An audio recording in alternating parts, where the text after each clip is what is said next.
Does he have it? Medeiros is going to get it. They haven't got it! He's on the outside line though, going into the fastest corner on the circuit. Surely this can't work. Dominic Ligner has got a sensational run outside line now though for the heavy braking zone. Around the outside goes the Audi R8. Look how much Miller's caught back into play. Exactly, Miller's still start trouble. He's not on second and change. All of a sudden Miller's back in play. Can Barry do it? Big Barry's gonna do it! Big Barry!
Good evening, ladies and gentlemen, and we are back.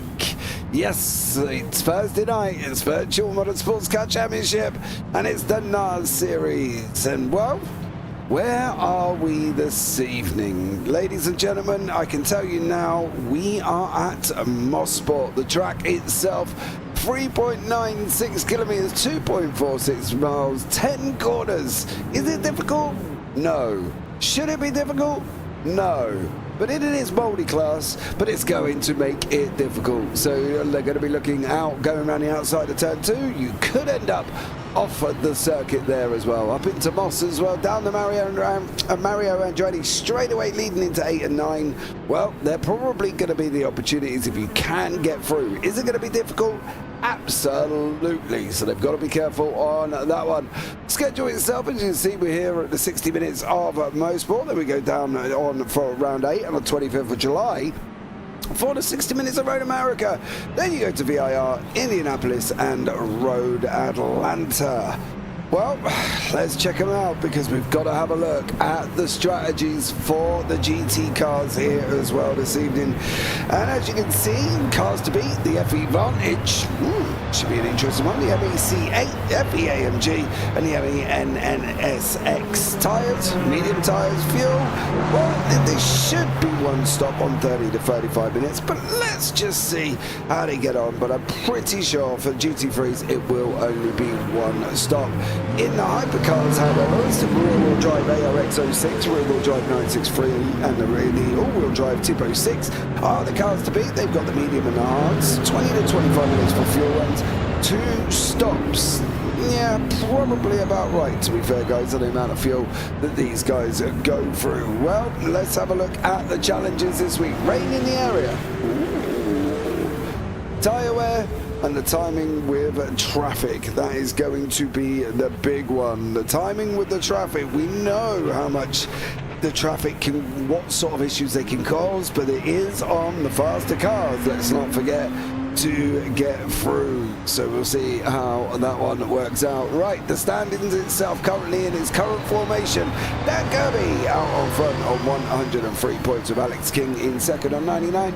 Brian Owen 67, and you've got Mike Bell, Franco Alvarez, Adrian Rice, Ben Kesby, Carl Besser, Don Hunter, and Troy Uyan on the bottom there. In the Hypercar as well, Jerry Chen is out in front quite comfortably really at the moment on 104 points, with Scarpaper in second on 79 and Wayne Galvin in third on 76. They're quite close together with George Angelidis on 69. Then you got Norm Graff, Gilles Lalonde, Lanny Hall, Diego Rodriguez, Felipe Ducardi, Gordon Beck, Jerry Hamilton, Jason Whitehead, Tom Mountjoy, and Ken Scott. In the GT3 Pros is Eduardo Bonica out in front with JT Tammy in second, and then Mateo Santos in third. Michael Logg in fourth, and Eugene Mazur in fifth. Then you've got Matt Overton, Johnny Gutierrez, Alicia Neto, Max Sunflat, Dan Kirby, James Walker, Vinicius Concalves, and our very own Mr. Ross Smith is unfortunately down in 13th. Beyond that, of course, as you can see on the right-hand side, there are even more all the way down into the fabulous 25th place of Felicius de Oliveira. In the LMGT3 AMS, it's Alan Holden out in front with Stephen Miller in second, Sean Kelly in third, James Bowders in fourth, and then William Schlickling in fifth, Alexander McQuarrie, Josh McClinsky, Ryan Reyes, Cole McMillan, and Tom Nacella round out the top 10. Then you got Oliver Day, Carl Strawwell, Gina Bordelli, Michael Munch, Philip Stocks, Stacey Scott, Mike Olsen, and Ryan Reyes in the team standings. Well, Flying Kiwi Racing out in front on 203 points. Alex King and Joey Chen. No surprise, really. Paul Brothers Racing in second. Champion Motorsports in third. Barely Functional Motorsports in fourth. BHO Wilson Racing in fifth. Then you've got Red Weasel Racing. Love that. Shadow Tree Motorsport, Vice Racing, and then CMS GT3. You have listened to me waffle on for the first 5 minutes of the whole entire broadcast, so I think we're going to bring Michael David in and have a quick chat with him. Michael, welcome in, dear sir. How are you? I'm doing just great, James, and I love hearing you waffle on and on and on. It actually is quite relaxing. I haven't worked with you in a while, so excited to be here. Great to be here, James. Yeah, it should be a good one, mate. I think it's going to be very interesting as well. You know, it's a 60-minute race. Should be fun, right? I mean, we're looking at, what, 1 minute 8, 1 minute 9 lap times for the Hypercars. 1:18, somewhere in that for the GT3 cars. 60 minutes, I think we're going to see quite a bit of traffic, so that's going to be a huge dilemma for everybody as we watch these warm-ups. I'm already seeing quite a few hypercars in GT3 traffic. So that's going to be something that we're going to have to deal with all night long. These drivers are very good drivers. They know what they're doing, but this isn't exactly the widest track, so things are going to happen whether you want them to happen or not.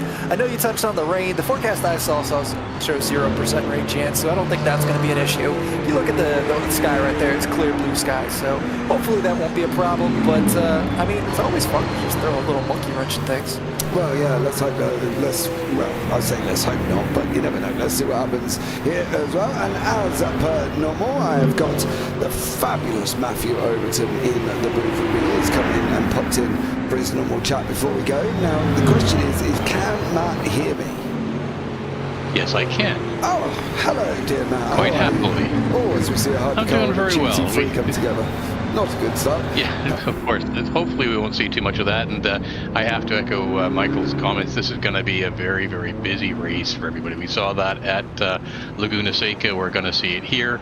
Everyone showed a lot of patience at Laguna, I thought, and I expect the same to be going on here. We had the discussion during the pre-race driver's brief and just pointed out that for several of these corners, the long sweepers, especially coming out of turn 2, and then the long sweeper going down towards Moss is the GTs and the Hypercars are almost forced into the same line, and they're not that far off in terms of speed, so a lot of judgment and care required. But everyone's really pumped up for it. We had some great laps in terms of the quality, some super racing going on there, so I think everyone's pumped for a great race, and the hurricane has passed, so I think we're going to get great racing conditions too. Awesome stuff. Traffic management, Matt. Yeah, thank you for reminding me. Come on, you're in that GT3 class, so tell us what's going to... Oh, as we see a Hypercar going around there as well. Tell us how we're going to manage it, or how are you going to manage it being in the GT3s? It's going to come down to be really clear the line you're taking, to be clear with the Hypercar coming through, and just eyes on stocks for us in terms of what's happening, and especially when you've got 2 or 3 behind, they'll be fighting. Trying just to make sure that you're as clear as possible to those drivers so that you didn't get caught up in the balla, and that they don't try and pass you before the corner. Is that the leader has good timing on our part, that they are stuck behind us to get through the corner, and then they can all rattle away afterwards. but the racing gods are not like that. We're going to get half of them arriving after the start of the corner. One will get by before the start of the corner, and then the other two will be champing at the bit, trying to get by the GT as they make their way through. Okay. So, patience. I'm also seeing that you got a stop-go penalty. Yes, I do. That was from my inability to manage traffic at Belle Isle. I haven't raced since then, so you remember that with at the unusual circumstance of a GT trying to dive bomb by accident a hypercar. So this is my time in purgatory. So managing how I do that, get back out and get racing again is going to be interesting. You naughty boy, you. Nathaniel McPhee, welcome into YouTube chat as well. Sean Owen, Kim D, thank you so much for joining us. Right, I've got about 45 seconds. Ross Smith, can you hear me? And I'm going to run. All right, man, take care. Nope, Ross Smith can't hear me.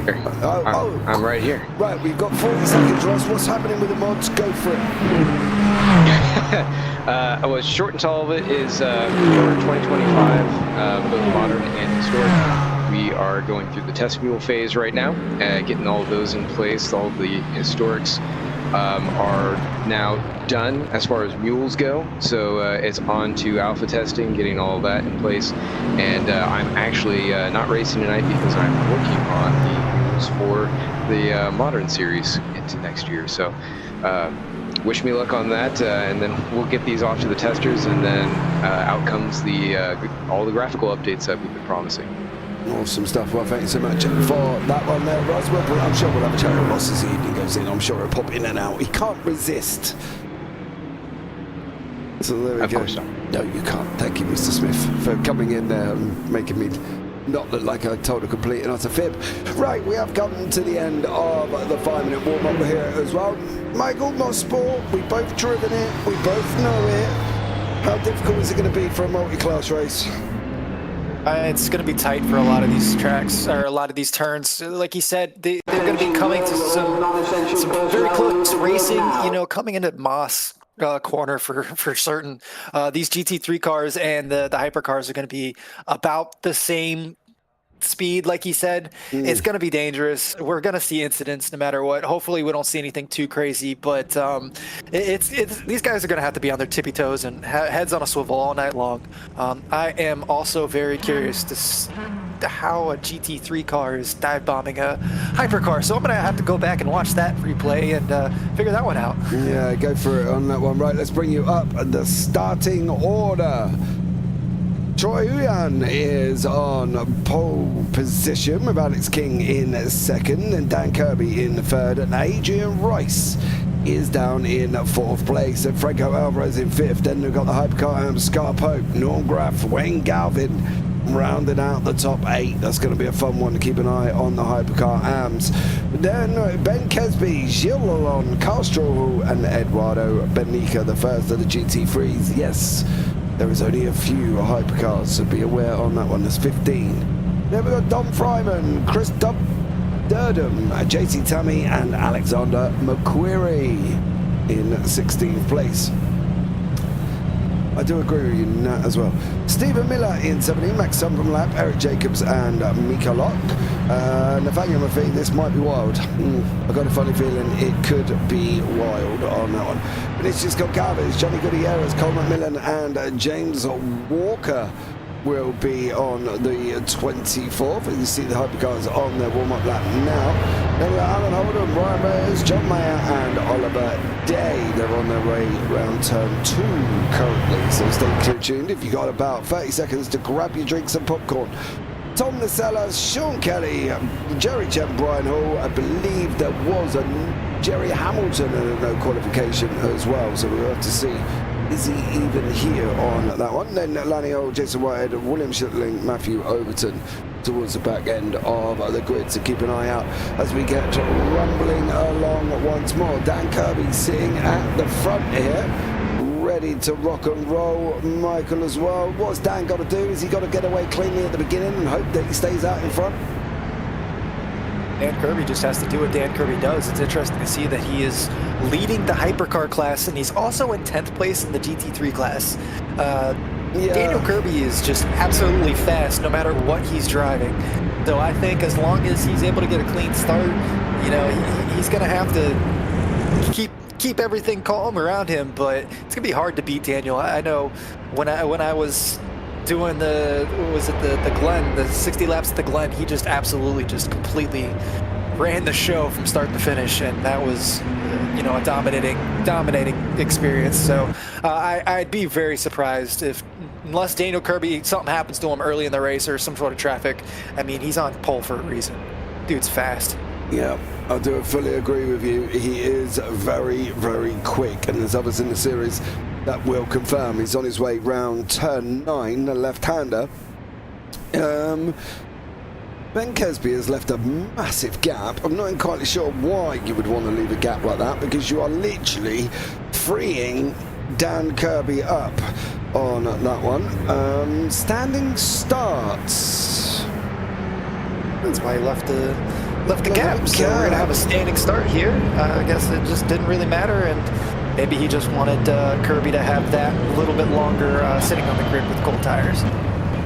Yeah, that's an interesting outtake on this scenario.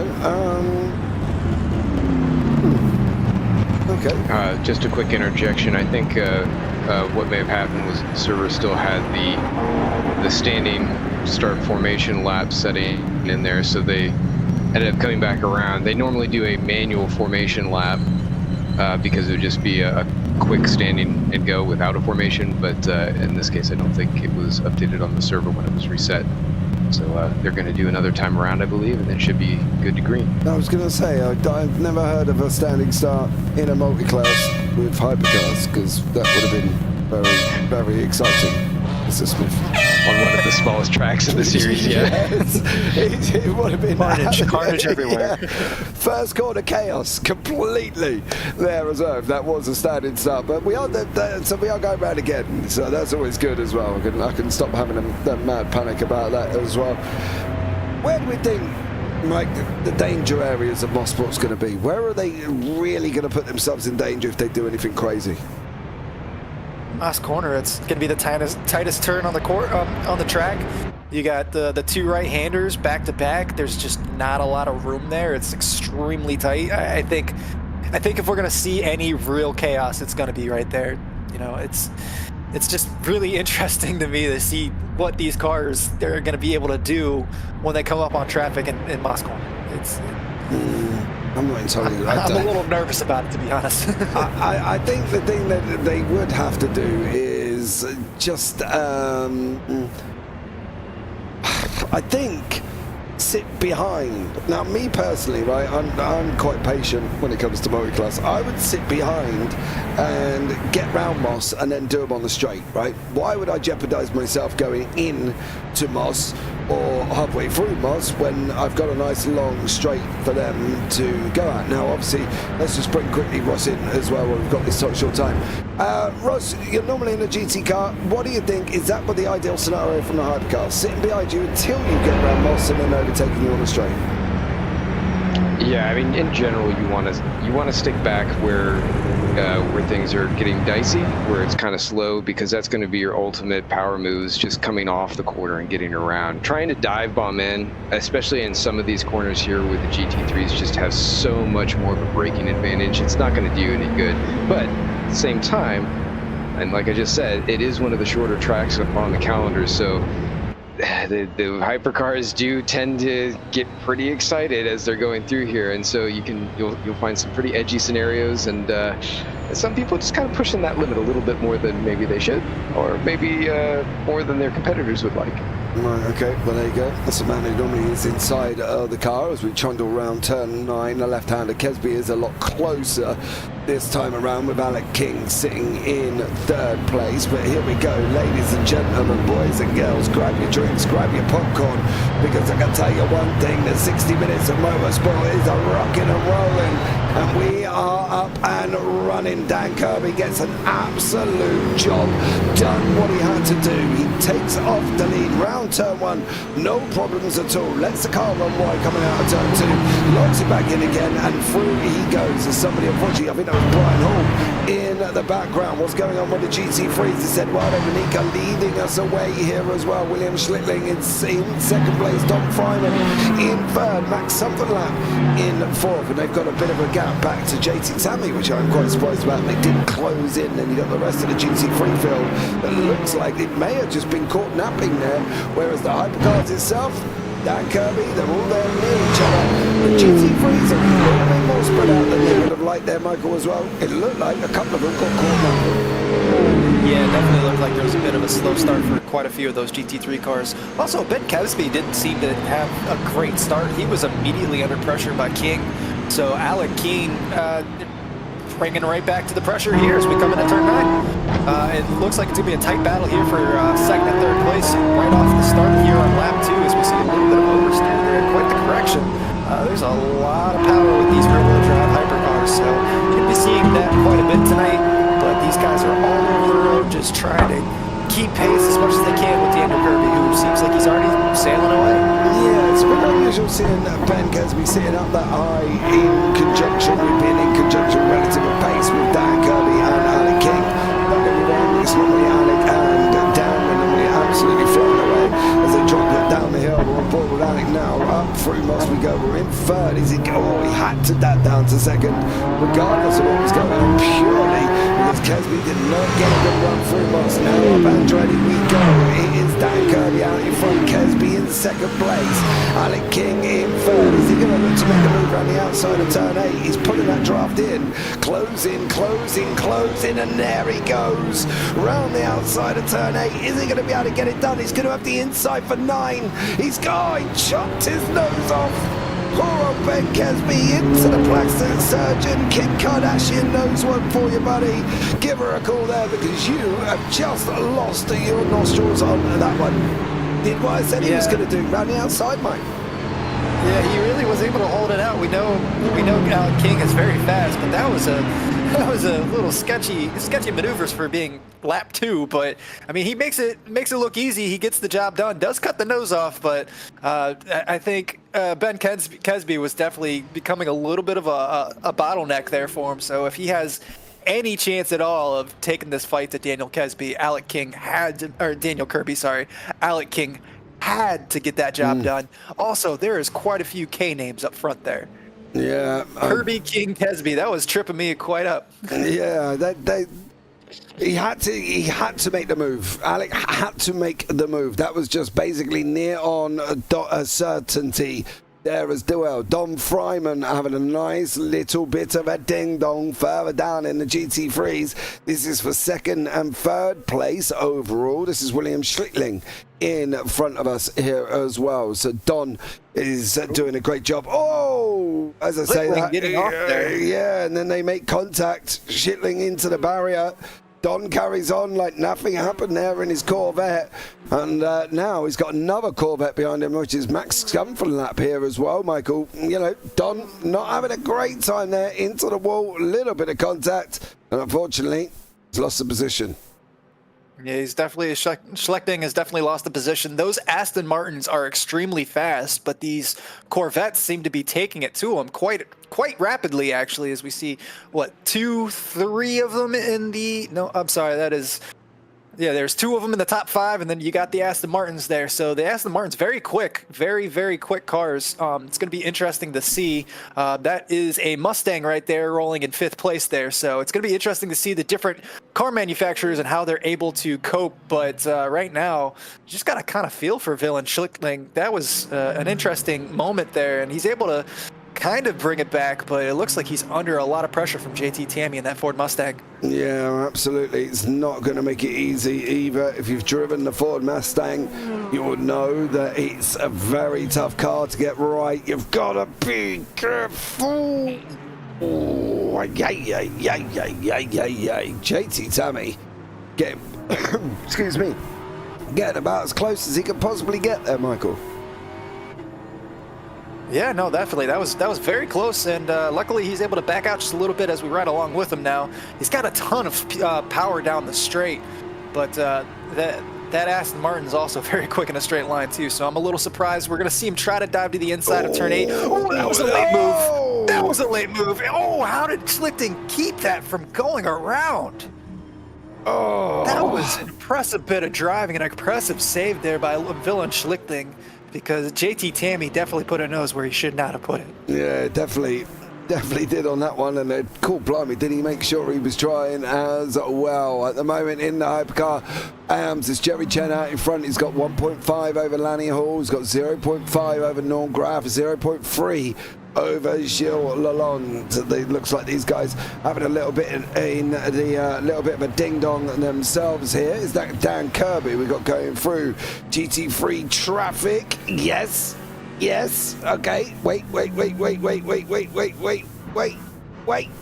Now.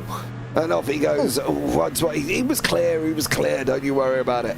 No dramas whatsoever. I'm sure he was clear, but that was just tight driving anyways, but you can see just how in control Daniel Kirby is. Well, I should hope so. He's a tester on this, so he should be able to basically get this car around without any troubles there as well. Mr. Smith, let's bring him back in, see how he feels about the start. Ross, been a bit of an action-packed start here as well. How's it looking from your end? Yeah, typical Mosport with with everything we're seeing here, especially with Alec King. You know, those two cars at the front, rear-wheel drive, they've got excellent drive off the corner. It was no surprise that Alec was going to try and push Kesby out of the way to get up there, because he has iron sights right on the back of Kirby's exhaust pipes, and you can see him closing in here. Porsche is very strong around Kirby courses like this. A little bit weaker at the top end, maybe compared to some of these other drives, but man, it can carve up the curves like nothing else. Same with the Corvettes; they're going to be strong here. As we see, I think somebody was off there. Yeah, they're going to be cutting up through here really tight. As I mean, they're just going to constantly be feeding into traffic like this. They're just not going to have any reprieve. So yeah, it's going to stay exciting, I think, through the rest of this race. Well, there you go. That's the insights there as well, Michael. And you know, King's closing on Kirby. Kesby's dropping back just a little bit here, mate. It's got to be tough in now. Alec King's going to have to follow Kirby through on his traffic. Yeah, Alec King is definitely going to have to be right on the tail of him, and that's when things are going to get a little dicey. Is you start making moves that you don't necessarily want to make, but in order to keep pace with the leader, he's going to have to kind of force his way through a little bit more than he's going to want to. So hopefully he's able to stay out of trouble, but he's doing a really good job holding on to Daniel Kirby right now as we come through the traffic for the first time. Yeah, slicing through as well. We've seen Alec do this before. I think it was Laguna. It was like a hot knife through butter, taking chances everywhere, sticking his nose up in everything. It was absolutely, well, I'd say horrendous, but for Alec, he said he was fine. But from my art, it was not good on that one, as he was making moves that really were very brave. But these two are going to continue to fight, I'm sure, for the majority of the race. I'll tell you, one man is doing rather well at the moment. It's Alan Holden. He is topping the front of the LMGT3 AM class at the moment. He has got Hypercars tucked up right behind him, so he's got to use his brain just a little bit. Stay over there, son. Let him go around the outside. Be careful going into turn 4, though, because otherwise there might be one coming up the inside of you just about now. Let it go, as Elsa said in Frozen. Otherwise you are going to be in trouble. But Alan leading the GT3 AMs, mixing it up in the pros at the moment. He's got Michalot behind him in that Mercedes in the GT3 Pro category as well. Good mix of drivers at the moment, as you say. We've got Alan Holder mixing it up in the pros, Stephen Miller and Cole McMillan in that second and third place in the AMs as well.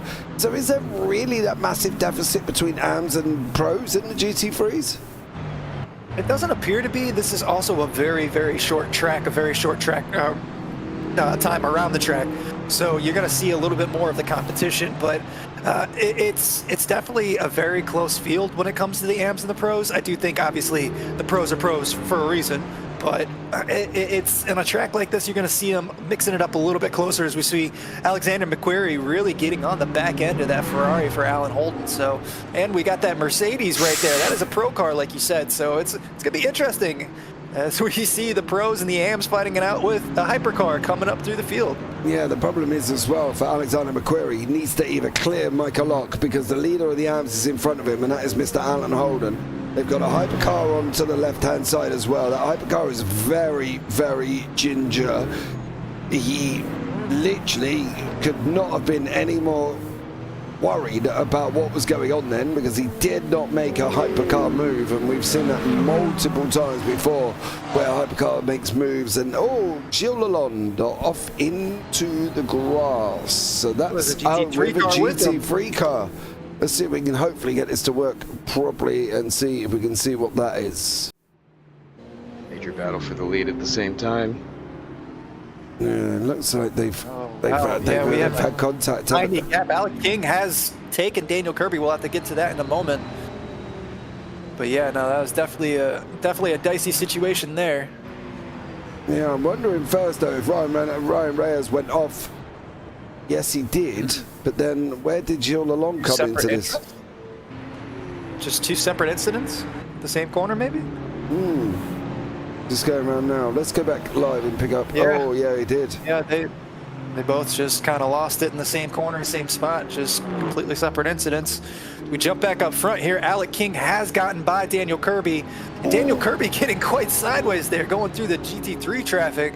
That was definitely a clenching moment, to say the least. Yeah, it definitely was on that one. And I think this isn't going to be over. I can't see this being done just yet, due to that situation that we nearly had there of Alec King almost running in to the GT3s as well. But Dan Kirby's quick, Alec King is quick, mind you, so this could be a really tasty fight. It's like a Tyson Holyfield #7, isn't it, really, or like a Rocky Balboa film. I don't even know what number they're on anymore. So let's see how these guys get on as well. They've got into Creed, haven't they, as well? So there's quite a few of them. What do we think? How long's Alec King going to be able to stay out for? We're 12 minutes in, probably got about another 12 or 30 minutes of fuel before these hypercars have got to pit. Yeah, so we were seeing beforehand it was about 20 to 25 minutes per stint. Like you said, about 12 minutes in. He's about halfway through that first stint, so he's going to be pushing as much as he can here. But just, I want to go back to what Ross Smith said about the Porsche. That thing is just so smooth through these corners. It looks like it's on an edge, but he's just able to just coax it wherever he wants to put it, even just dicing through traffic like it's nothing. So Alec King has really got the edge so far early in this race. I'm a little surprised that Daniel Kirby is losing as much time as he is right now. Yeah, I wouldn't worry. I think I've watched so many races with Dan Kirby and I really would not panic at any point whatsoever. And I think the problem is as well, although Alec is as competent as they come, there are moments where you sit back and think, oh, back it up a little bit, Priscilla, because otherwise he's going to have moments. And, you know, I'm sure across the whole of the season, they've all had their own little moments, but the GT3 is going to wash out. Oh. And that's what I mean. They're not, it's them moments there as well. When you can sit here and see the GT3s coming out wide, you're going to try and go round the outside. They're going to be coming out regardless. They have not got the aerodynamic grip of the hypercar. And this is what I mean with Alec. As I say, he's as competent as they come. He's, you know, he's as fast as they come. But he's just got to pick moments somewhat a little better, I think, than what he does at times, as we see hypercar. I think that was Carl Strohel going off the side of the circuit there, where Dan Kirby's a little bit more control. He's waiting for the moments. He hasn't put himself in jeopardy, and he'll just sit there and either wait for the mistake or try and jump him in the pit stops. All right, so basically what I'm getting from you there, Alex King needs to learn a bit more patience, and Daniel Kirby has all the patience in the world.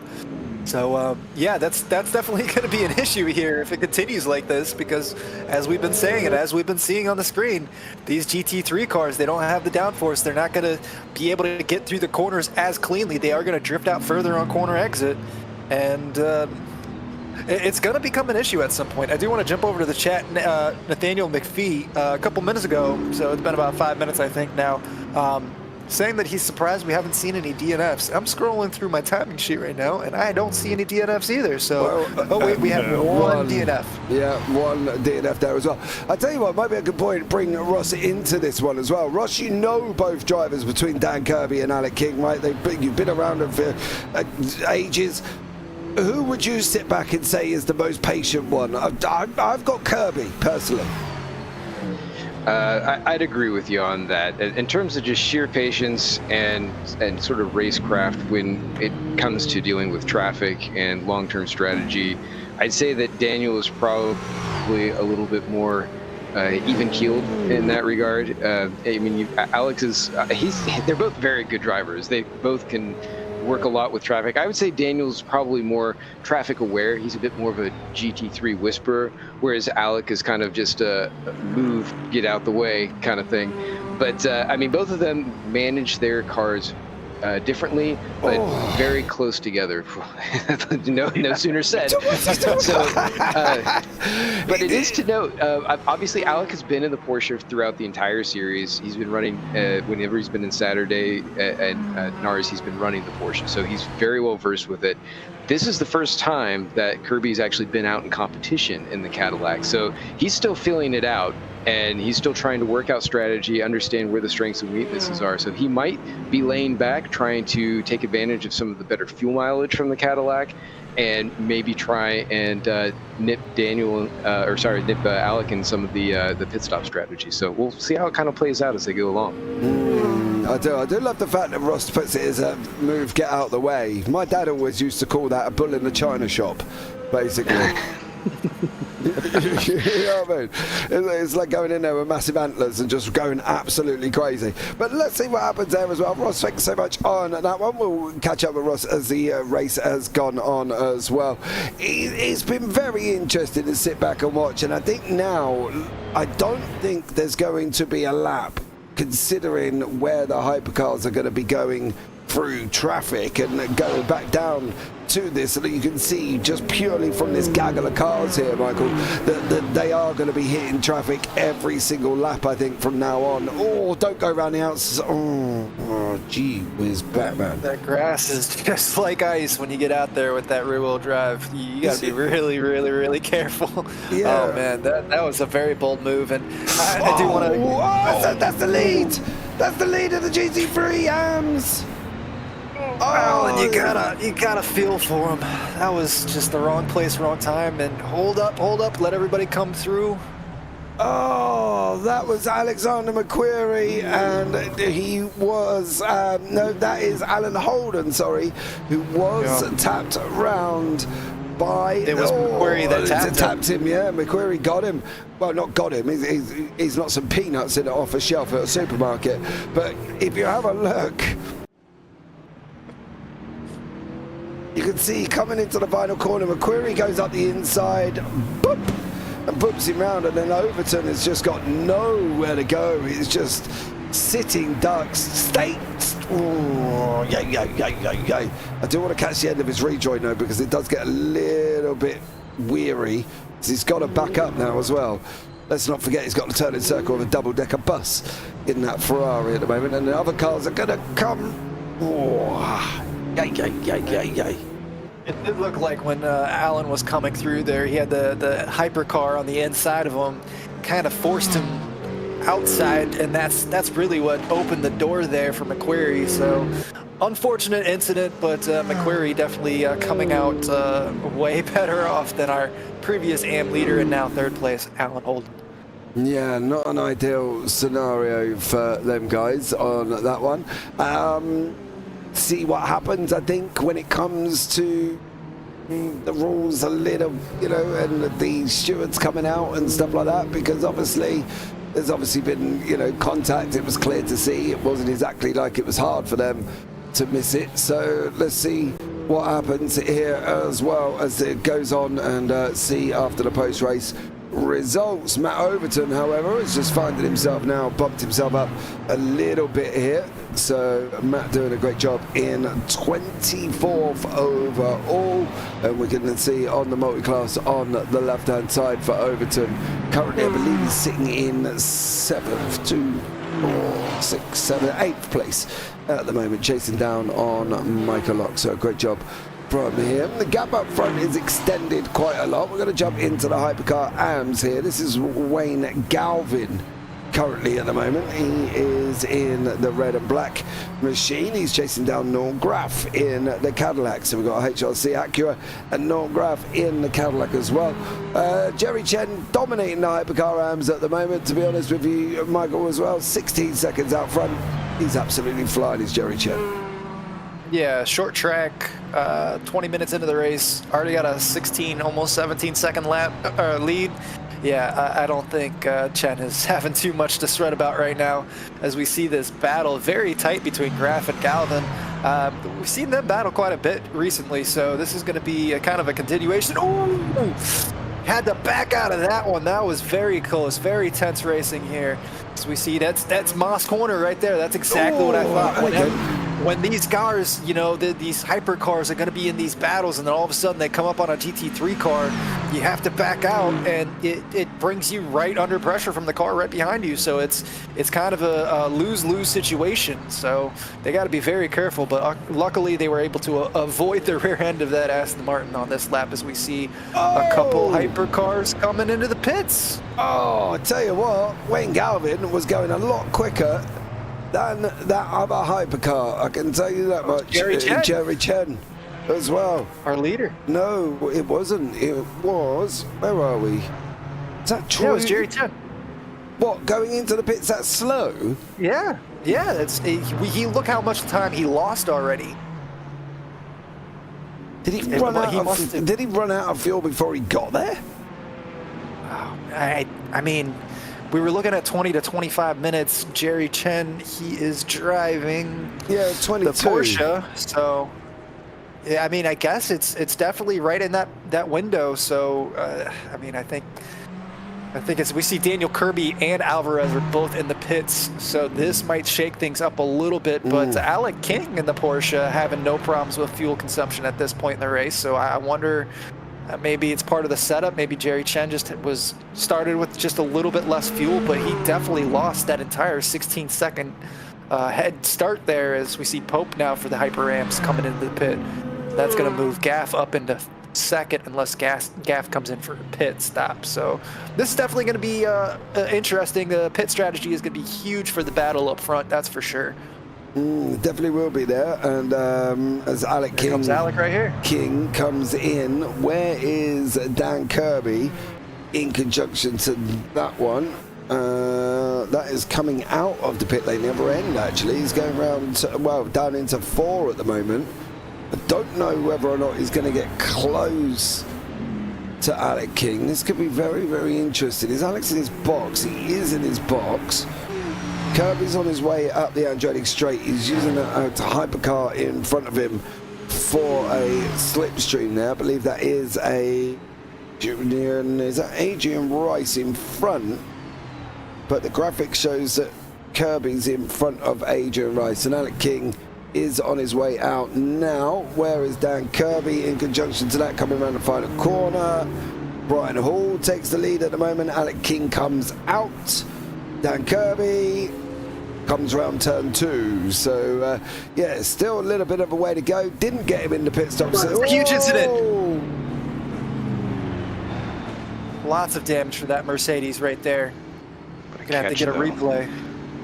Yeah, that was a beautiful catch, but yes, that was definitely going to be a big incident. We'll see if we get a replay of that momentarily, as we see Alec King in second place has Daniel Kirby 9 seconds behind him. So round 1 of the pit stops goes way in the way of Alec King. Yeah, let's see if we can pit up. Oh, we see another GT3 car off in the background there. I think it was Eric Jacobs. It was Eric Jacobs. What does he get himself up to? Did he just... Whoa. That doesn't look right. No, it does not look right. Let's see if we can get that without it doing the wonderful moment. No, unfortunately not. So, yeah, not ideal from that one from Jacobs. But, yeah, he got Alec King got literally about 9 seconds. He has got Brian Hall in front of him at the moment, so we'll have to see how it all goes on that one for him, because I think it's going to be a very, very interesting race for Alec King as well, and seeing how they get on there. Yeah, it's definitely going to be very important for him to make this move, showing that Brian Hall has not come into the pits. Unless he's able to get around him, he's just going to start losing time again to Daniel Kirby. So, although not to say that Brian Hall has been slow in any sort of fashion. His last lap was a 1:10.9. Alec King throwing down a 1:13.6. Daniel Kirby throwing down a 1:10. So Alec King definitely needs to get this move done, or hope that Brian Hall comes into the pits sooner rather than later. But Brian is staying out for another lap, so yeah, that Acura seems to be fueled up quite nicely, and definitely not having any sort of issues. Yeah, and they've got GT3 cars in front. Oh, don't do that. Don't do that. Oh, you're lucky that Mercedes paid attention there on that one. As they're coming out, I believe that is Alexander McQuarrie in front of them. Whoa, Alec! And that's that! And that is that! I don't know! And this is the problem when we talk about Alec King. You can't do it. What is that? That's like me sitting in my doctor's surgery and seeing all these people going in front of me, and all I want to do is jump up and scream and shout because I want to go in the doctor's. But this is he's just put himself in the doctor's. That is, as quoting our good friend Mr. Zach Sweeney, that is a single-digit IQ move right there. Yeah, McQuarrie being taken out of the lead, Alec King taking himself out of the lead. He went for a move that just wasn't there and just ruined his race. Yeah, why he went on the outside, and then there's no one to blame but himself on that one. Yeah, I can't even understand what the purpose would be. He knew Hall was going out that far. Whether or not Hall moved, or I don't know. I don't know. I'm lost, literally lost. That's mind-boggling. Alec King has way too much speed, way too much pace to make a stupid mistake like that. Ross, what's your opinion? We said it. Oh, it's happened again. That's Matt Overton off the side of the circuit. That's Gilles Lalonde's gone with him. What is going on? This is what we're going to be seeing for the rest of the night. What is going on here? So Matt's turned. Oh, Gilles lost it. Oh, he lost the rear. Yeah, that was just the rear of that Alpine just not wanting to comply with the front end, and unfortunately the Aston was just in the wrong place at the wrong time. All right, let's bring Ross in. Give me your analysis on the Alec King incident. Well, as you guys were talking, because at first I saw it and I was kind of on the same page with you. It seemed like it was over eager, but on the second shot, it did look like Brian Hall was going to tuck left, as though Alec King were going to move over on the racing line to the left side, and I think Brian was kind of going that direction because maybe he'd think he'd be able to take that way around that GT in front of him. And then if you see it kind of at the last second, Alec King sees that leftward kind of motion where he just leaves a little bit of daylight on the right-hand side. And I think at that moment, he was just very decisively, I'm going for the right-hand side. And Brian Hall I couldn't tell if it was at the same time, or maybe he saw him kind of trying to just ride that corner out. But either way, you saw him immediately shut the door, and it was right in Alec's face. And it's so close. I mean, I'd have to see that from all kinds of angles to say if anyone was in particularly at fault, but I have a strong feeling that's probably going to end up going to stewards to take a look at. Yeah. James, can we get an onboard with that one? Yeah, you're going to have to give me a minute to try and go back and find where it happens, because unfortunately it does keep drifting while we are going. Because I see exactly what Ross is saying, and from a certain angle that could be right, but I think the onboard would really be the most telling. Just for us to kind of explain. Obviously, we're not stewards here, but initial reaction definitely doesn't look too great from the perspective that we're seeing. So, but that's just my personal opinion. Like I said, don't want to call anybody out. Or we already kind of did. So, foot in mouth. Yeah, don't do a me. Yeah, but yeah, I would love to see it on board just to see what Alec was seeing here. Here we go. Yeah. Okay. So, ooh, okay. See if you can go a little bit further back there. Give me 2 seconds. It doesn't look as drastic there from his point of view. Yeah, that's going to be a really tough call for that. Stewart's going to have to look at, because on board with Alec, it looks like he opens up the left as though he's going to pass that GT over on the left-hand side, and Alec just, because that corner naturally carries you out. GT or Hypercar, you want to swing out wide there and then tuck back left so that way you can get a good approach on the following corner. But in that particular case, I think either Brian saw him late or thought that was reacting to the GT in front of him. Very hard to tell, but we'll see what the stewards say. Wow, we're going to see what the GT3s with the Mustang is sideways. Oh, JT Tammy taking the long way around there with Johnny Gutierrez. Oh.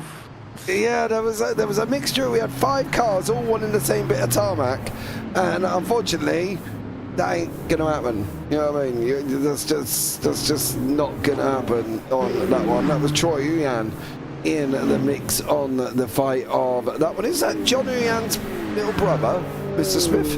Troy? It's his son, actually, and it's good to see him back. He actually was here about over a year ago doing a little bit of broadcast commentary himself before JPP was able to step up and take the mantle. So it's great to see him come back after he had to step away for some life things, and he's putting on just as good of a show as he ever did. So yeah, great to have him back in the fold.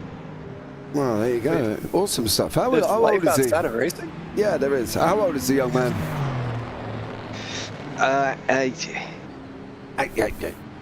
As Ross. There we go. Sorry, he's I believe he's early 30s, driving around here and taking after the old man as far as being able to set up cars, take care of technology and stuff. So it's definitely very quick and well paced. So it's he's good one to watch.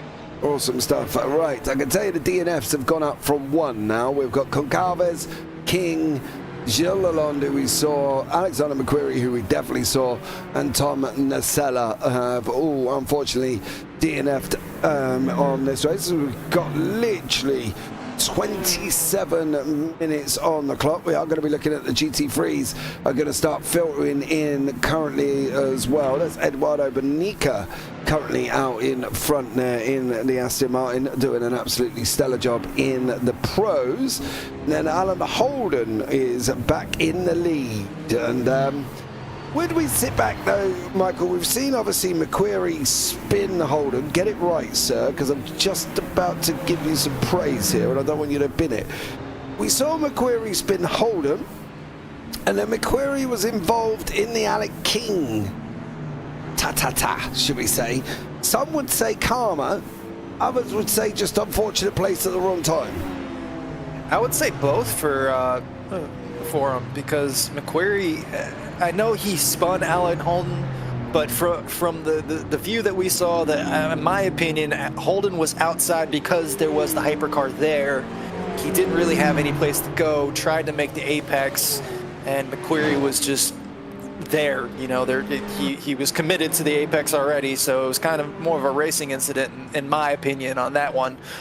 Seeing the second incident where McQuarrie was involved, the second part of the Alec King incident, he's just wrong place, wrong time. So I think, like Ross said, there's going to be quite a few conversations going on in the steward room after the race, but that's multi-class racing for you, especially on a track like this. This is just absolutely, you know, stunning racing all up and down the field. But to think that we were going to get away with a clean race was just asking a little bit too much, I think. Yeah, I think so too as well. I'm just reaching out to Alec and seeing, as he has DNF, whether or not he wants to pop in to the booth. So yeah, I'm going to see if he will come and join us. I think I'm being exceedingly optimistic that somebody that has just crashed out of a race would want to come and have a chat with me. Yes, I will. Ooh. I do want to jump over to the chat real quick. We got a couple things going on. Diamond Jing, they should move to the right because they don't have any space, or they shouldn't move to the right because they don't have any space. I'm not sure exactly what you're referencing there, so if you can clarify that a little bit, we'll get back to that.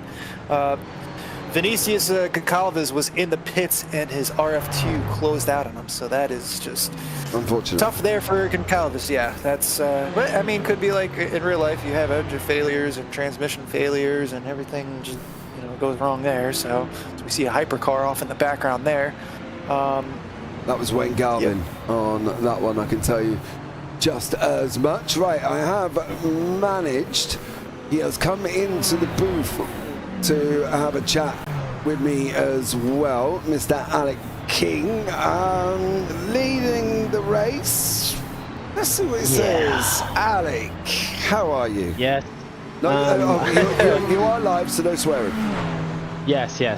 No bad words. Just a little bit disappointed in myself. It definitely was an aggressive move, but I went back and listened to the broadcast a little bit and heard Ross say, and kind of what Ross said was exactly what I was thinking. Coming through that outside corner, it looked like for a second that Brian was cutting back to the left, so there was going to be some room on the right. And then when you get side by side like that in the prototypes, you look left and you almost can't see each other. So I thought that, there was enough room to come back on, to the racing line a little bit. I'd been coming through the corner and then coming through kind of on exit. You drift wide a little bit and just kind of saw. So I went wide to try and, make sure we didn't have contact going into the corner where we were, front to back. And I just thought that there was a little bit more room than what there was. And it ended up costing me big time. Okay, so let me ask the $10 million question. Oh, Alan Olden, steady, son, steady. Stephen Miller takes the lead in the GT3 AMS, fair play on that one. So the $1 million question is, if you were to go back and had an opportunity to give yourself a mulligan almost, would you do it any different? That's a tough question because yes and no.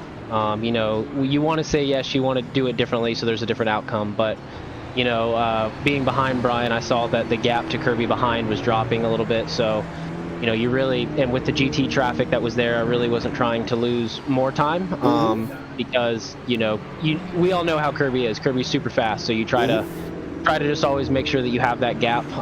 Differently, what I could have done is, tried to have a little bit more spatial awareness.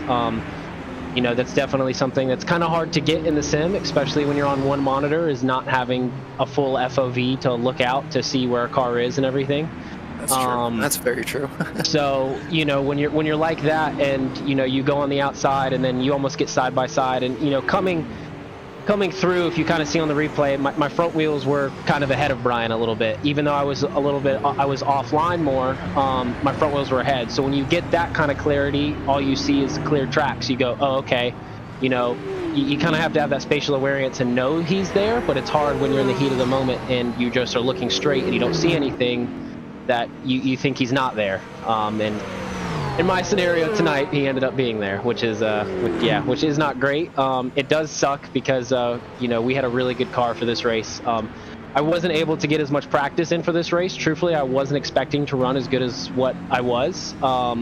Looking at some of the practice times and stuff from throughout the week through practice, I kind of was off the pace a little bit. Definitely, not by too much, by about a couple tenths to a second. But, I think as the tires wore in, I tried really hard fuel saving a little bit and really tried to save the tire. This is a really easy track to overheat the tires. And I think you'll see that later in the race. You'll see the pace drop a lot more. And it was even dropping a lot, into our first stint, our tires dropped almost 20% just through the first stint. At least the fronts did. So, it sucks. I was really hoping to have a good race here. I did not have a good race here last year. I had a disconnect when running third here last year. So, Canada has not been kind to me, so I will maybe I need to go listen to the Canadian national anthem and go drink some maple syrup, and hopefully she'll forgive me and give me some good luck. Don't forget, you got to salute the Mounties. Yep, I'm gonna go do that now. I thought with running the plaid and, you know, being a lumberjack for the day that it would give us a little bit extra charm for O Canada, but no, that wasn't the case today. So we'll just have to, you know, it's all a learning experience, it's all a learning lesson. So moving forward, you know, just gotta learn a little bit of patience, and patience is a very hard lesson to be learned. And we did Yeah, mention Alec, that, didn't we? actually, yeah, I wanted to kind of point on that. Were you aware that Brian Hall had stayed out and wasn't in on his pit stop yet? Yes, I was aware. I kind of figured that, you know, we have the fuel numbers and everything. So yes, he was going into the pits, but the problem is, you know, when you get behind him like that, like I was, You were just losing so much time to you're losing you're losing so much time, because in order for him to do those extra pit stops, he has to fuel save a lot more, so that pace drops. And, you know, I've had that before with Brian, you know, where he's been able to stay out. That's kind of been his strategy to try and, you know, he won't stay with the lead group as much, like with Daniel, Ben, Franco, and I. But he'll be able to fuel save and go 2 laps longer. So then at the end, he can save almost 10 to 15 seconds on a fuel stop and almost be right there with us. But it's still not enough pace to kind of still manage and be up front with us. So with that, you know, you could just see that it's like, hey, we're fuel saving a lot, which will help me out a little bit because I had just pitted, but it's not what you want to do, because, you know, he could have been, he definitely had to pit soon. I wasn't sure. It looks like on the timing screen and stuff that he's already pitted. But you know, you don't know. In that scenario, you could go, hey, he could be trying to go for a 1 stop. So if that's the case, he's not going to pit for another a while. Yeah. So you really want to try and make that move fast, just to, you know, not lose too much time to the guys behind. It's hard to really tell yourself to be patient when you know you got to make that move. So that's definitely understandable from that point of view. Oh yeah, no, for sure. And it gets a little challenging, especially the Acura is definitely one of the faster cars in a straight line. So it's really hard to get a good bite when you're trying to fuel save off the corner to get a run on a car that's going to be faster than you anyway down the straightaway. So you kind of have to set it up, and you got to set it up in situations like that where you got to try and make the move whenever you see it. Just try and make it so you don't end up getting stuck. But yeah, just tonight just wasn't our night. So we'll have to come back, regroup. I believe next track is Road America. Road America was kind to me last year, was able to get the win. So yeah, now we just regroup. We start working on some setup stuff for that, and trying to still finish out the season. So I'm still pretty good in points, and you know, this has been my first DNF of the year, and we are allocated 2 drop rounds in the championship. So even though it does suck, this really doesn't hurt us too much in the championship points. Well, on that perspective, it gives you a big fat 0. So, you know, if obviously Kirby goes on and wins, he's obviously going to have that advantage over you. But Alec, listen, thanks so much for joining us. Not many drivers would want to come in and have a chat after their little own ta-ta-ta as they have. But it's been great having you here there, bud. And thanks so much for joining me. Yes, thank you guys. You guys have a good broadcast, and I'm going to finish out watching this race. Take care. Thank you. Well, there you go. That was Alec King jumping into the booth with us and coming to give us his explanation of what, and it didn't seem to be any hard feelings. I do want to pick up what's going on screen at the moment. We've sat here for the last 5 minutes. This is Stephen Miller, John Meyer, Max Sunflap, and these guys have been having a right little ding-dong, right? This is like, you know, 3 old timers getting into the ring and doing a 3-on-1 wrestling. It's like Triple H, The Undertaker, and Kane all having a good old little ding-dong here, because they have been backwards and forwards and backwards and forwards. There's been a little bit of argy-bargy, and you know, I do love a good little argy-bargy there as well. You should see me with a shopping trolley in Tesco's. I'll tell you, that old lady who's trying to rush me up the apple aisle, you ain't got no hope, darling, I'll tell you that much. As there is the GT3, so more little argy-bargy here as well, Mike. They're having a right little scrap down here. Yeah, this is the battle for 8th and 9th in the pros, and that is also, as you said, Miller up there, first place overall in the LMGT3 AM, so it's nice to see him up in the fight here. But this has definitely been very tight racing, as we've seen a couple hypercars come through. Now we're seeing these two battle it out. John Mayer in that Porsche right there. The Corvette seems to be very strong here. I know Ross was discussing that earlier, but the Corvette just seems to have a lot of grunt on the long bits, but the Porsche, as we all know, is very, very, very kind in the corners until it doesn't want to be. But I believe what is the terms that they use in just describing it? The Porsche is great in the corner until it isn't. Yeah, the Porsche doing Porsche things. Or corners well until it doesn't. There you go. Yeah, so there you go. What happened to Oliver Day? I can show you. Jason Wood had also DNF'd while we were talking. Yeah, he just went off and then stopped. Is that just a disconnect?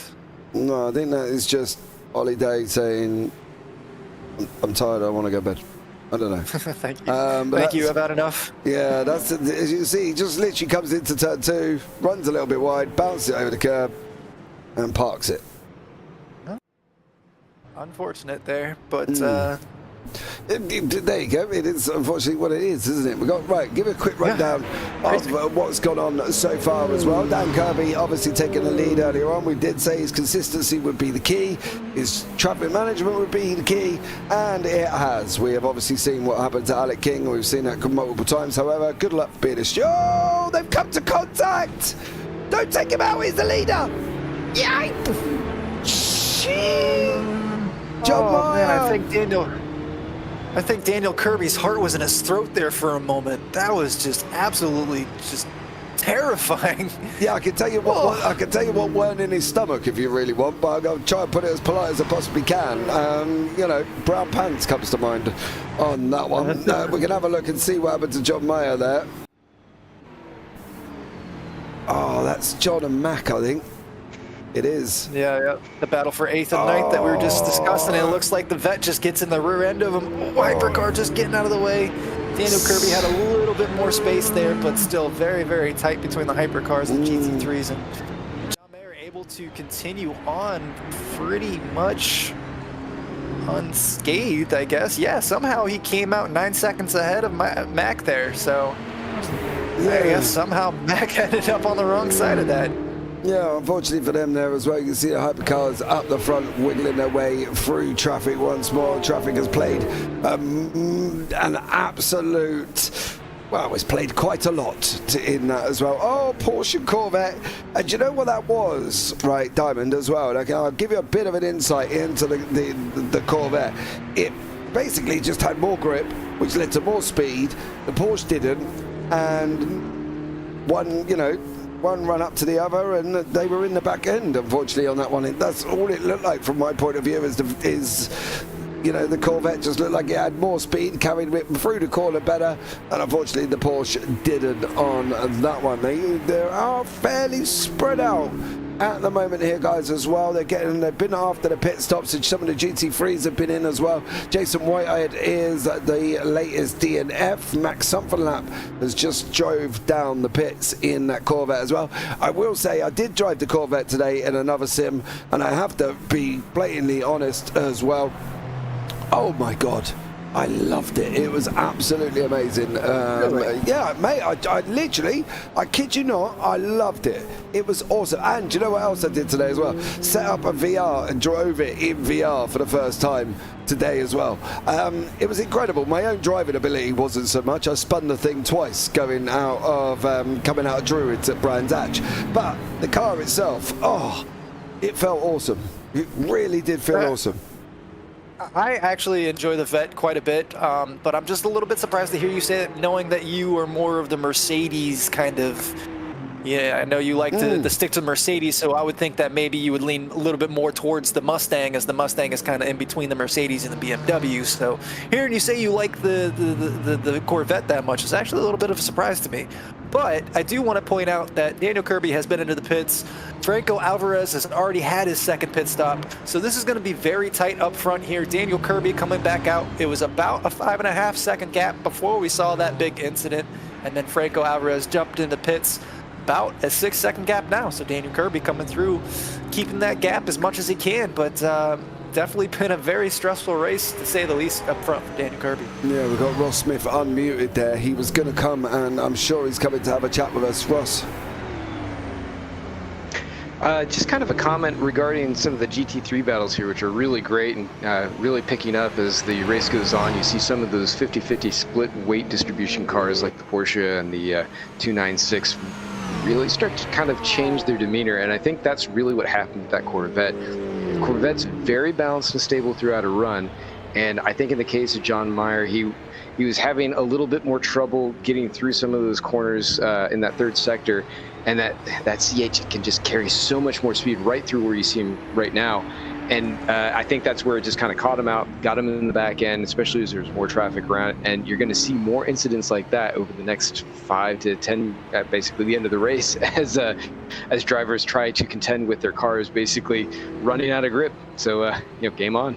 Well, there you go. I just want to second that. The Porsche does seem to fall away quite a bit at the end of stints, so we're definitely going to be seeing quite a bit of that. But John Mayer already on the back here of this Ferrari. Stephen Miller. That is Stephen Miller. Oh, yeah. That is Stephen Miller right there. Oh, he's an actor at NSX. I apologize. And they're both in different classes. That's why he's not coming up on the bottom screen. That's why John Mayer is actually battling away with William Schittling there as well, and obviously he's not showing up because Stephen Miller is leading the Hypercar AMS. And if I clicked on Stephen Miller and then we'll give you the box at the bottom, you'll see it'll be Stephen Miller and also Alan Holden. So there you go, he's got 4.8 seconds. Holden's in the background there as well. You've just seen him go off once more. Carl Stroll back out on the circuit. He's had a bit of a rough one, I can tell you that much. He's 3 laps down currently at the moment, so I'm sure Carl, well, he's out there. He's enjoying himself. Yeah, 3 laps. I'm going 5 laps on my timing screen. Well, listen, 3 to 5. We'll split it in the middle. We'll call it 4. How about that? Oh, he's 3 laps down to the Hyper Am. I'm showing his overall. My apologies. You are correct, sir. Oh, how do them words taste? Love it. I'm sure you do. As we see these Hypercars weaving through the GT3s once more there. Jump on board with the Hype guys. Got to go up the inside. There's one come out of the pits as well. Do not take Matt Overton out in that Aston Martin. You're going to run it. You run inside. He's coming. Don't do that. Wait. Now go. No? Okay, don't go. Back out of that. Yeah, he backed out of it as well. Taking the outside. Oh, no! Literally! James, you got to stop bringing this stuff into the world, man. That would have been all you. Well, listen, I'm not being rude, right? Hey. I'm not in the car, okay? That was your manifestation right there. We saw it. We all heard it and we saw it. No, you're literally making it up as you go along. I was just a bit worried I was concerned for Matthew Overton out of all that one as well. You know what I mean? You've got to keep the boss man happy, dude. Come on, let's be real about it. You're right. Hey, I already ate a little bit of crow just a moment ago. Oh, somebody else is off the side there as well. I think that might be Adrian Rice, actually. Wind's coming across. Oh. What is he just came across the track there, and there's another that BMW's just had trouble all night long. Yeah, I've not kind of singled that one out, but let's have a look and see what happened to Adrian Rice here. Did he just get it wrong going into 8? Yes. Oh no, he blew up. Did he blow up? Wait for it here. No, just wait for the region. Oh, he's able to hold it. There we go. Okay. It looked like when we cut away to turn 9, it looked like he was coming back on track, but yeah, I think like Ross just said there, cut a tire. Is that Ryan Reyes in that poor BMW? We'll have a look. I've seen him a couple of times. Again, he just looks like he's... he hit the grass. So easy to do there. Yeah. Oof, that's a big hit too. That was a big hit. Ross, could you tell us a little bit about the damage model? What kind of damage are these cars taking like tonight with a hit like that? How is that going to affect the BMW? It's quite a bit from what we've seen, a bit of a boxing match, but so yeah, I mean it really depends just on where and the angular velocity that they're getting, because some of the more mild hits might seem rather innocuous, and at times it can be enough to either rip the wing off or really knock some of the arms around, and you can get some crabbing going on.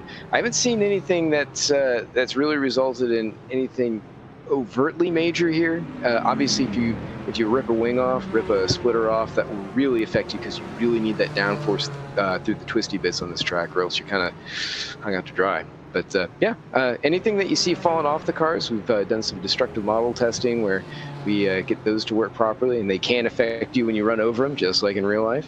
So we're very proud of that, and we're going to continue to implement that as we get the new cars into the series. Yeah, I'm definitely interested, definitely excited to see the next gen that you guys are going to be putting out there. Storm Gang just absolutely just killing it, no matter what you guys do.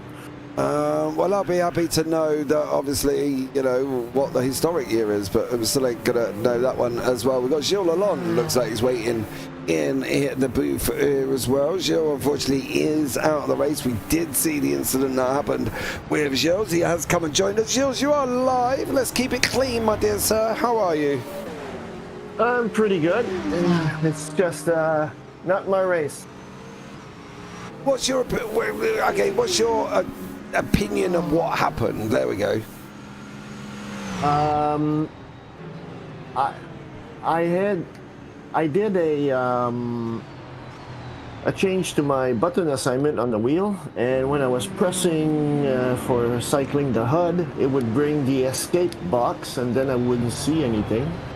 So it happens 3 or 4 times, and I crashed twice, and then I quit. Yeah, unfortunately, I'm in contact with another car in the process. Yeah, with Ryan, I just tried to get back on the track, and I did a mistake, and I crossed the track in front of him. But dang. So, do you feel that the stewards may slap you with a little bit of a naughty boy penalty for the next round?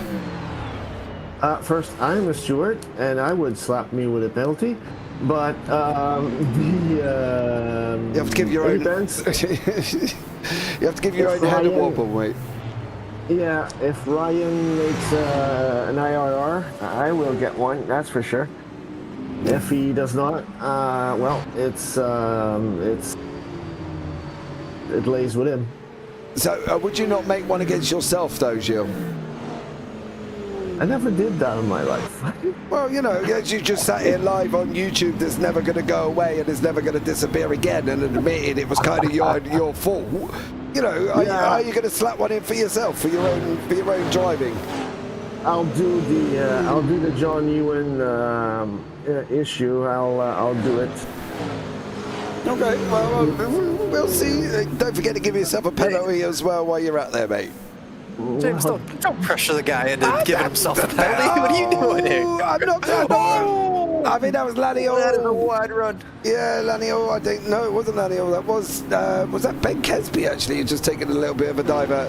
It was, unfortunately. Ben's gone from 3rd down to 10th for the moment. Not having a good one there as well. Gilles, thank you so much there for joining us, there, buddy. Good luck in the next one. How do you feel about the next racetrack? We're off to Road America.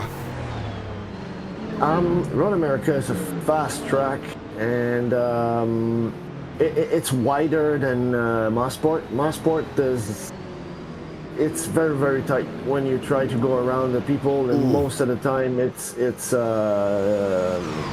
so easy to just click with somebody. At the Road America, it's big and fat and wide, and it's going to be a fun, a less dangerous track.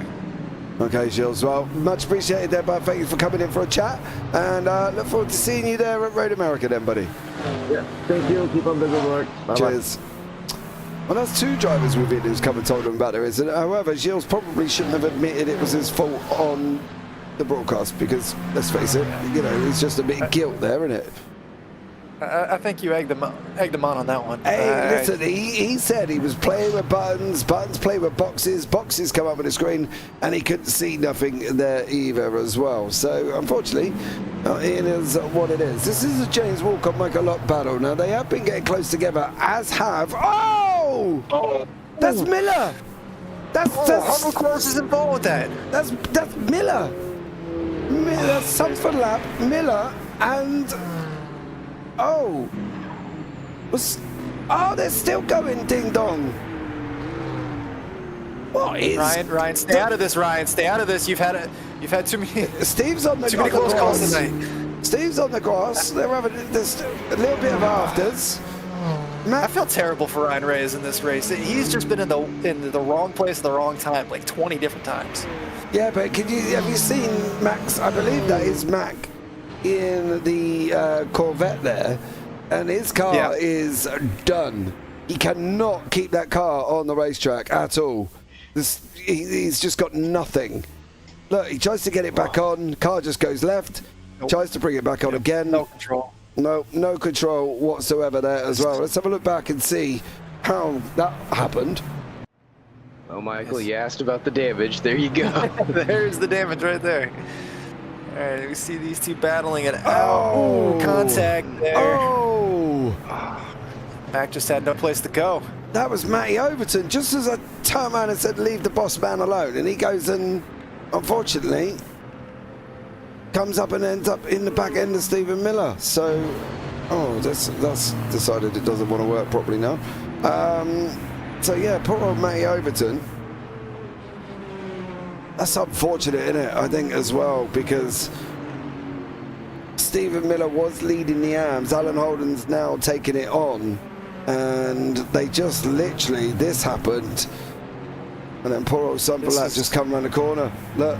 He's got nowhere to go. This has been such an up and down race for a lot of drivers, but that AM class, GT3 AM class, just keeps flopping back and forth between first and second place. It's a great battle for all the wrong reasons.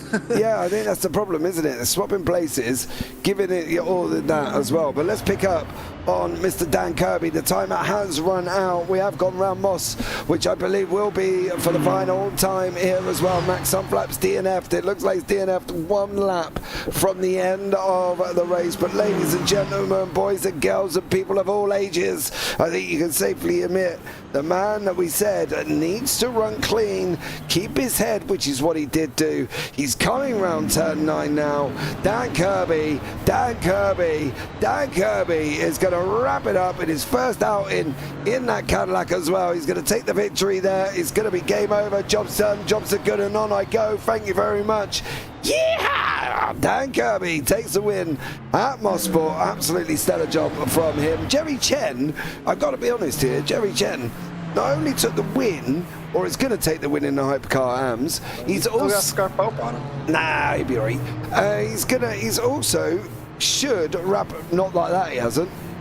If Scar keeps taking that Hypercar AMS sideways, he definitely is not going to be able to get there at all. This is going to be a lot closer than you think it is, James. He's got the inside line. I think you spoke a little too soon, because Scar Pope is going to take that inside line. No. He's hungry. No, he's too far back. He's too far back. Look, Jerry's there. That's Alan Holden. Don't take him out. Oh, Alan's going to go and interrupt Scar Pope.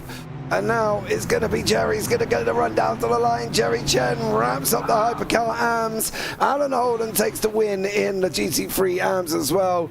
And where are you? Eduardo Benico has already finished, and he is in the GT3 Pros there as well. So Eduardo Benico wrapping up the GT3 Pros, and then Alan Holden taking the GT3 AMS. So yeah. I don't think we really talked too much about Eduardo. He was just gone. Yeah, he just went and did his business, didn't he? And that was kind of the end of that one. But Michael, I'll tell you what, let's bring you up the results for you there, dear sir, and tell us who won what.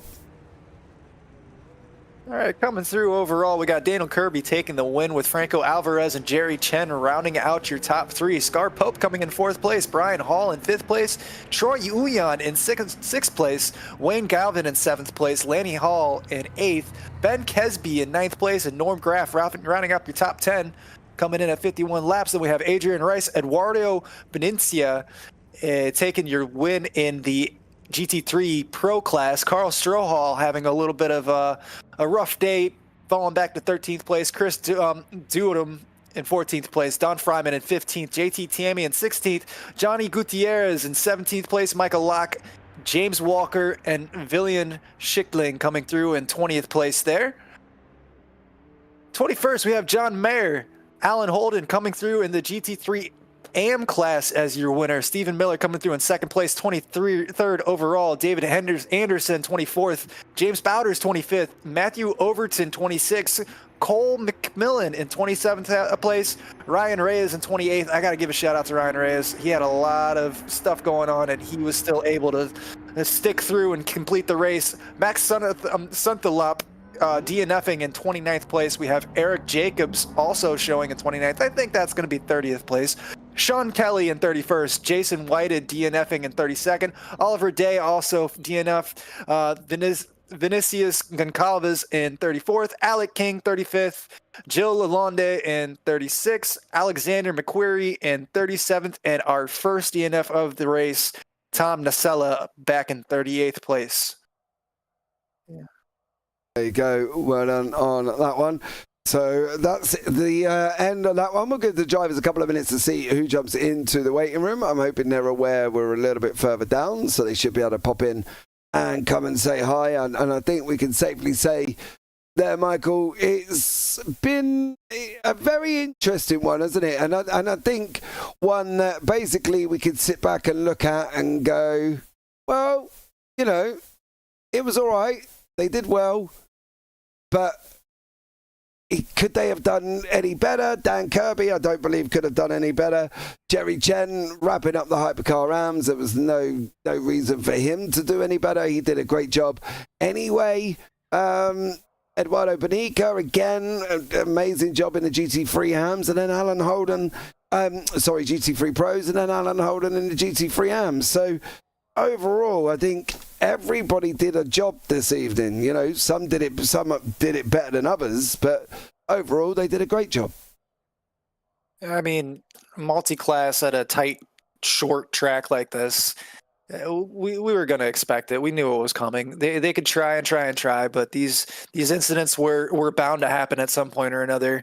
Honestly, when you said that we were on the final lap and falling around with Daniel Kirby, I was extremely surprised. It kind of just flew by for me. Just action all over the place. So I thought it was a very, very, very exciting race. Unfortunate for some, great outcome for others. The stewards are going to be a little busy, but we have our first interviewee, so go ahead and take it away. Yeah, we got Alan Holden from the Hypercar Rams GT3. AMS has joined us. Some may say he was lucky. Others may say he was the best driver on the day because he kept it on the racetrack. Well, let's see what he says to that one. Alan, welcome in, buddy. How are you? That was a hectic race. I was not expecting that to be as hectic as it was. I really needed a miracle to win there at the end, I will say. Had a bit of a run-in with Alexander McQuarrie there. That's kind of why I was around, I think, 30 or so seconds down. It was essentially at that point, I was mostly just trying to limit the damage. And I somehow got back out ahead of Stephen Miller, but I think he took tires in that pit stop, so I was essentially, like, about 5 minutes ago, I was already kind of just waiting to see, as like I was already conceding second place there. So at that point, Miller, I think I got passed by one of the GT Pros. I think. Yeah, he was involved in an accident. Yeah, I think he was trying to get. One of the GT Pros, I think, was trying to get past him there in the last few minutes or so. Yeah, he got hit and spun, and then two other GT Pros were trying to split the difference, and they couldn't. Yeah, that was Alexander McQuarrie, I believe. I know Max Sunthulap was the one that he'd had a little bit of contact there, Alan, as well. But look, listen, let's not take that away from the fact that you won, right? You were on the track, you kept it out of the trouble, and you went on and took the win. Surely you've got to be proud of the fact that, well, A, you survived, and B, you've done it and taken the win at the same time. Absolutely. There was a lot of close calls there, I will say, between the hypercars, especially going into turn one. It was mostly just trying to see, which direction they were kind of committing to. There were some who would commit to like the outside, some would commit to the inside on some corners. So you mostly like especially there at the end of the race, it was the Hypercar AMs who were battling for the win there. I just kind of got caught in the middle. I didn't exactly know where I was going to go. I was just going to start to go to the outside, just try and stay out of the way. And I think it was Jerry Chen who decided to go to the outside, so I just kind of tried to stay middle as much as I could, and stay out of the battle as much as I could as well. Yeah, it was Scar Pope that went to the outside. Jerry took the inside line, and they kind of split you there as well. But Alan, listen, great job, great victory. You know, you survived. That was always good.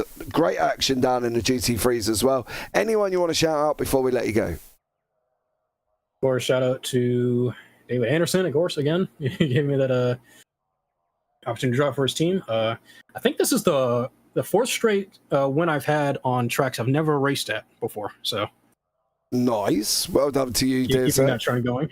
Yeah, fair play to you. So, unfortunately, I think I've driven on every single track that we do next in the calendar. So, anybody else you want to shout out about it? No, just Anderson, I think.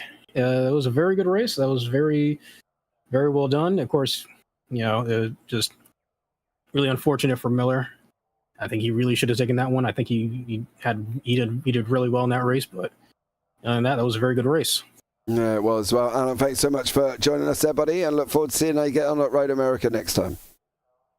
Absolutely. I'll see you guys there. Take care.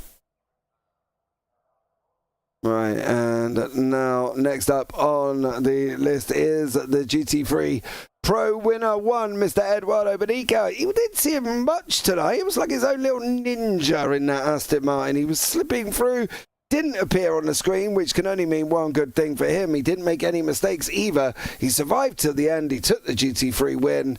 Eduardo, welcome in, buddy. Congratulations. Thanks, guys. Thanks for the event, the broadcast. Yeah, I did a ninja run today, so I was able to do the run really smooth, almost without accidents, and that's it. That was a good race from my side. I just need more competition now in this championship.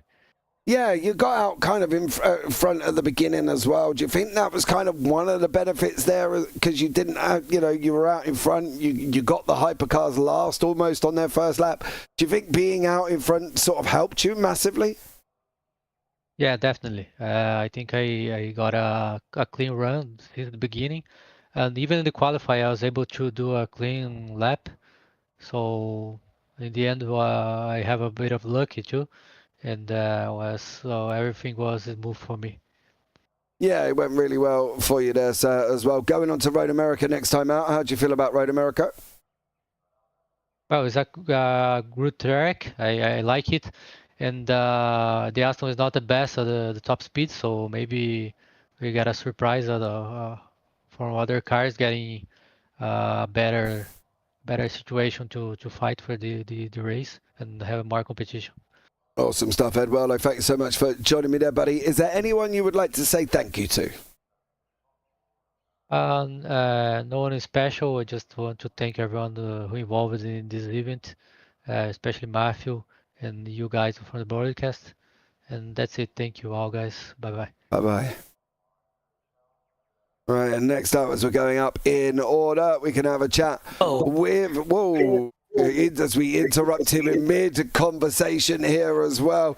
He'd come and wrapped up the hypercar AMS, but also, just another little feather in his bow out of today's race, he went and took third overall.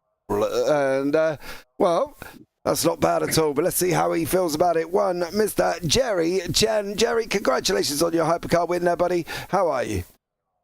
Thanks, guys. That was a lot of crazy traffic. Just cars everywhere, every lap, every turn. Yes, we saw.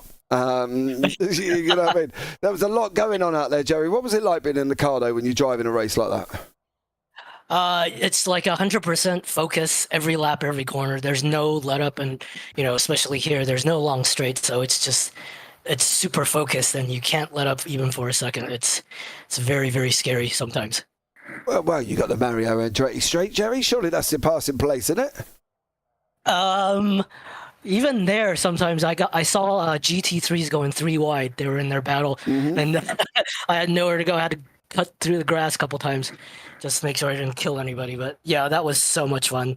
The traffic was awesome, and the last like 4 or 5 laps, I got stuck behind Brian, and I didn't know he was saving fuel. And since he was a Hypercar Pro, I didn't want to pass him. So I lost like 10 seconds to Scar in like the last 3 laps. And then into the last corner, I think Alan was seeing us come up behind him, and I went on the outside, and I just kind of parked it right outside Alan and used his Ferrari as a pick and blocked Scar. So. Yeah, because you were on the inside for the final corner, weren't you? Alan was in the middle and Scar was on the outside. Alan kind of went to the left and inadvertently blocked him for you as well. But, you know, when you go in a race like that, it gives you the feeling that you've achieved something, right? Are we going to see you achieve this now going into Road America? Because that does still cement you at the top of the championship. You know, you're winning, well, it was 25 points, I think, going into this round as well. You know, you're going to go in with a higher one going into Road America. How do you approach that when you know that you're winning by that much of a gap? Yeah, I mean, it's definitely accomplishing to finish here, especially without any incidents. And I mean, this is a track that suits the 963, so I knew I had to win here to keep the gap on Scar. Because Road America, with all those long straights, you know, his risotto frappuccino is going to pull away from me at Road America. So I knew I had to win here to kind of keep the gap steady on the standings. But looking forward to it. I mean, the 963 is a little down on the top speed. So at Road America, I'll just going to be trying finish second behind Scar and try to keep that gap. Well, awesome stuff, Jerry. Thanks so much for joining us there, buddy. Anyone you want to shout out before we let you go? No, just everybody on track was awesome. That was so much fun. Yeah, I looked it as well. Jerry, thanks so much for joining us there, buddy. Look forward to seeing you at Road America. Thanks, guys. Right, there was Jerry Chen. Now we're going to bring in your hypercar, your overall, your man at the moment. He took the win. He kept it on track. He avoided the traffic where others did not around him. Let's bring him into the booth. Dan Kirby, welcome in, Dan. How are you, dude? Pretty good. Tired, but feeling pretty good after that. Okay, let's first off, Alec cleared you and had a gap on you. He had the gap going into the pits. And did you think after the first pit stop that you were going to take the victory? The second he passed me, I thought it was over. I was just testing the Cadillac for the first time, and it was really hard to like maintain the same pace. His Porsche was just so much better at maintaining pace, so I knew the second he got by me, it was gonna take a miracle of like traffic, and apparently that happened. Something happened to him, so that kind of sucks. Yeah, well, I can tell you what happened. Him and Brian Hall had a GT3. Alec pushed for the overtake, and there was a little bit of a collision. To be blatantly honest, mate, I don't want to be the steward trying to decipher that one, because that is literally a bag of spaghetti and you trying to find one, you know what I mean? It's a bit of a nightmare. So I don't want to be that guy to try and work that one out as well. But, you know, going forward for you, still leading the championship, you're going to continue to lead as well going into Road America. Are you staying in the Cadillac or are you going into the Isotta? For the Thursday NARS series, I'm going to be jumping around. Like I think the last race I was in the Alpine. Technically, my points should get wiped out because I've been jumping around between cars the whole time, so I wouldn't really worry about my points for NARS series. Right. Yeah, I'm not too sure what I'll probably swap cars again for Road America. Maybe go back to GT3. I'm not too sure yet. Is there a reason, Dan, that you're doing that?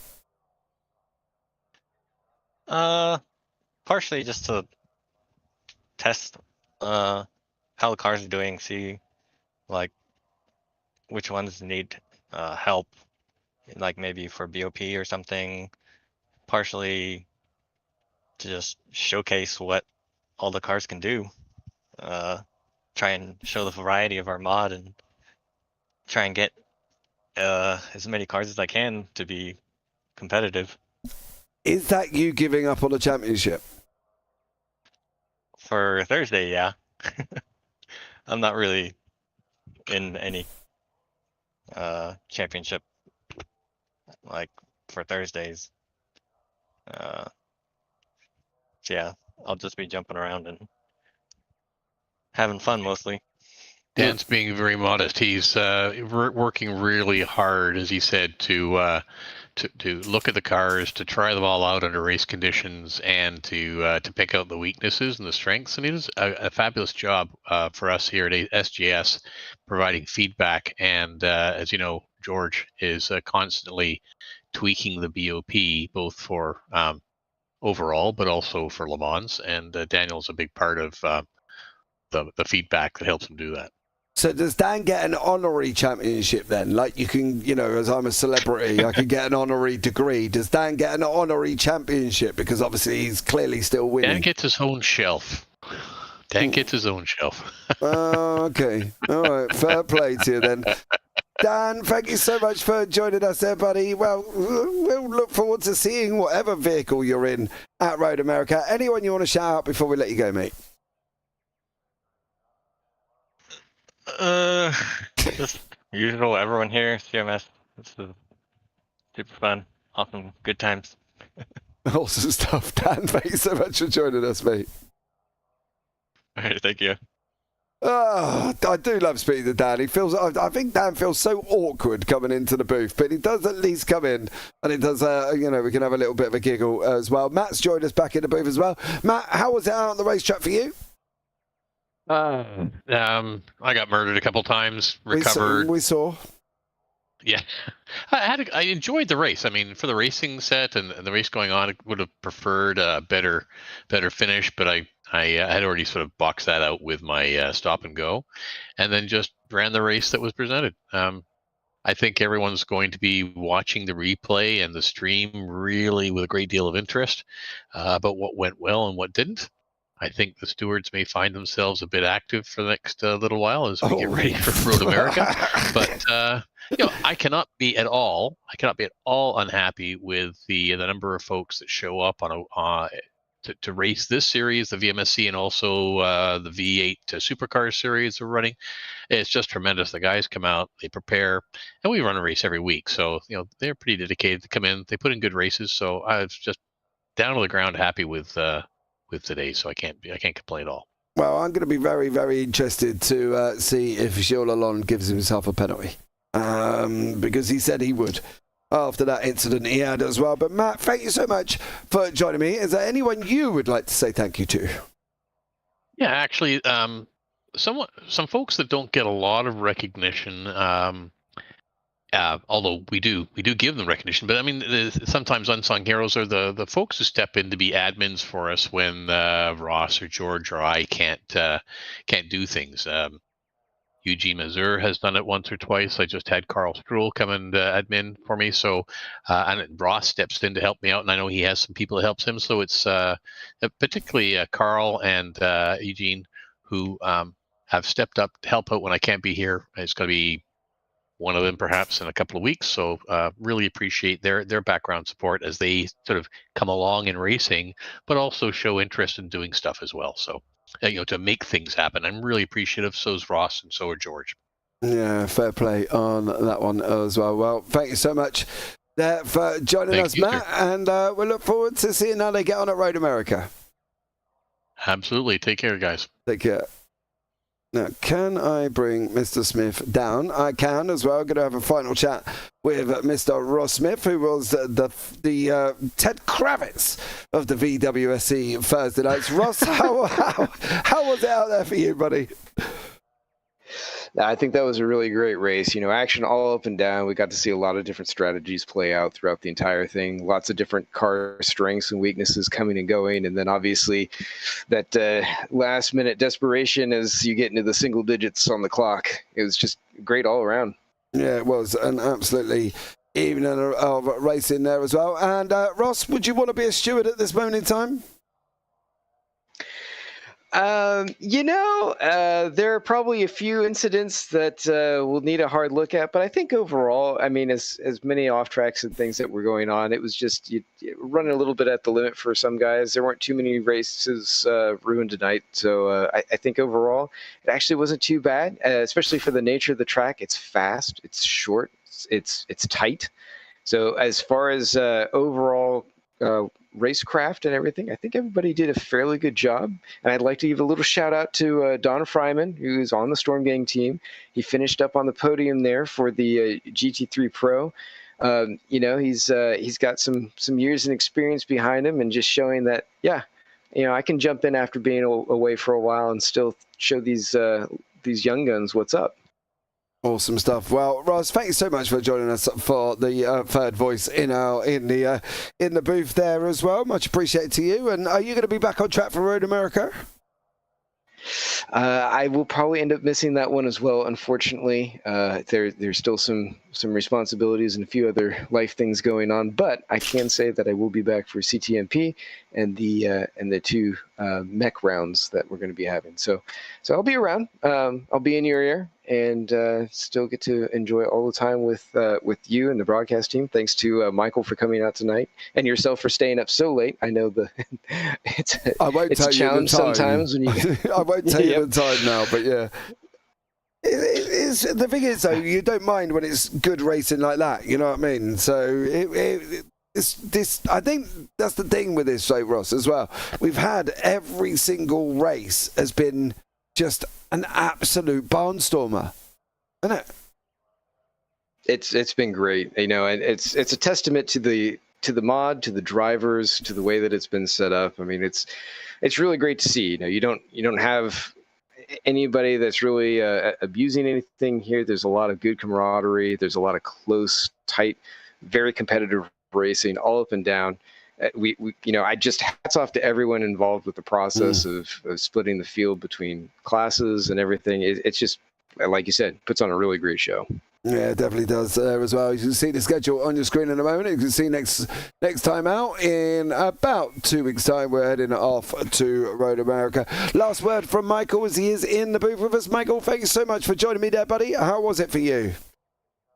Man, every time I watch these guys race, it's an absolute blast. This multi class racing, it's just always hits the spot. So I'm glad to have been here. Great race tonight, and you know, great broadcast. I love working with you, so I'm glad that I could be here with you to fill in tonight. Awesome stuff. Well, guys, that's going to wrap it up. Thank you so much for joining us as well. Nathaniel, yes, I will be there for Interlagos. I have to be there for Interlagos, being it's my all-time favourite circuit ever. So stay tuned for that one. And that is, of course, talking about the VWSC, his modern. On the 20th, we are round 8 at Interlagos for 90 minutes, to join us for that one. And then the following week, we've got round 8 from Road America on the 25th. And then on the 27th, we are at round 7 of the VWFC Historics off at the Copper-Carotti Hill Climb. So that's going to be a new one, as I've never commentated on a hill climb before in my life. But let's see how the hill get on. And as always, guys, thanks so much for joining me. I've been James Parfitt. I've been alongside Michael David and our very own Ted Kravitz, Mr. Ross Smith. And as always, take care. Have a great week. And you never know, we might see you on the track sometime. Good night.